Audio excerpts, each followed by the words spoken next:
fabulous lab techs. So I want to show you how to take the specific gravity of our glaze. So this is going to be after you've mixed it, and the next day you let it settle again, and then you mix it again for a little bit. So you want to make sure you have the scale. You're going to need a couple cups. You're going to need a bunch of paper towels, and you're going to need a calculator. You can just use your phone. I have another thing. But what we're going to start with is we're going to weigh out. We're going to turn this on, and with the little cup on, because this tear means that it's going to zero it out, but it's going to include this cup in that zero. So if I take this off, see how it's -3 grams. So I don't want the cup to be included in this. So I turned it on while the cup was sitting there. So then I'm gonna add a little bit of water to my cup, which I'm doing off screen, but I need to add it all the way to the very top. And if I do that, or if you do that, like, we need it to be really accurate. So wipe the extra water off of here, and then very carefully scoot it on here. Now, if you're like, oh my gosh, it's just not working, Missy, and you wanna go get a spoon and add a little bit more water in with a spoon until it's at the very top, that's fine too.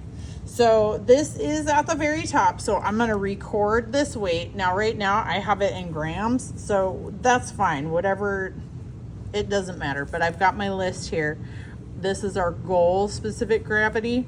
So I'm gonna say this was 129 grams. Now I gotta do the glaze weight. So that glaze that we just mixed up, I need the weight of that, okay? So now this one's all wet and it has droplets and stuff in it. So I'm just gonna, I know this one weighs the same amount, so I'm just gonna pick this clean one. I'm gonna do it that way. Now you're gonna go and you're gonna have mixed the glaze up. I brought a little bowl of it over so I can kind of scoop it like this for the screen. As long as it's well mixed, you can do the same thing as well. I don't know where my little pourer is. It seems to have gotten lost since the start of the school year. The little poury thing is a little bit easier because then it goes a little faster. You can pour it in, but the spoon method's fine too. I just don't want to end up with a bunch of drips all over the scale. So that's why I'm doing this. And we got to get it all the way to the top, just like the water was. So like I said, do you have to do it exactly like this with the spoon all the way up? No, but I couldn't find my little thingy to pour it with, so we're just using the spoon. And I would have used the spoon anyway if when it got closer to the top, because I need to make it really, really close. Oh no, I got a little bit on the thing. I'm gonna wipe it off in a second. But I'm getting real close to the top, and you want to do this on a level surface so you can make sure that the top is nice and even.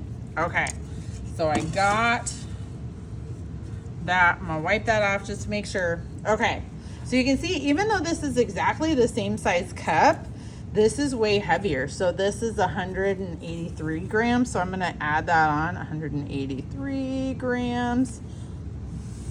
Okay, so now I'm gonna scoot this off to the side so you can see. To take the actual specific gravity, you are gonna take the glaze weight, so that's 183 right now, and you're gonna divide it by the water weight, 129. Okay, so we're gonna do 183 divided by 129. Okay, so that equals 1.418 blah blah blah blah blah. So you can round it up, so 1.41. Okay, so that is in between. So that's a little bit more than this one, but it's still less than that one. So this one is perfect. Okay, so that is the weight that we want. Now, if it wasn't perfect, so if this had been like, say it was like, oh, it's 2.01, If it had been higher than this range, then we would need to add a little bit more water. And we're just gonna add like 1 little cup of water and blend it again and then check it again. If it was like, so this is add more water.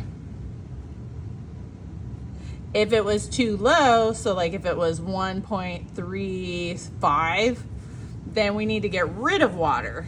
So take out water. But that's harder to do, right? So to take out water, you would have to wait till the next day where the glaze is kind of settled down a little bit, and then scoop a little bit of the water off the top and then blend it and retest it.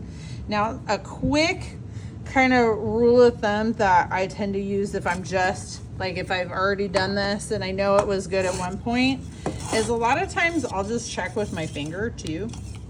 This is absolutely not 100% accurate, but I want to put my finger in when it's stirred and I'm going to see what the coating looks like on my finger when I first pulled my finger out. So you can kind of see like a little bit of my nail and you can see a little bit of my skin. So for me, this is like, if I was mixing this glaze myself, this would be a little bit on the thin side for me, but it would still be good. If it coated the whole thing and it was really like opaque and solid, then I would say I would want to add a little bit more water in. But if I did this and it was like, you know, just barely, like I could see all of my finger, then I would want to take some of the water out. Okay, so water weight, glaze weight, divide it. That gives you this number, and here's our goal. For most of our glazes, this is our goal, okay? And if it's too high, too big of a number, we're gonna add water, little bits at a time. If it's too small, we gotta wait till the next day and take out some of the water that is on the top before we mix it. All right, thanks, Fabulous. Lab techs, you're the best.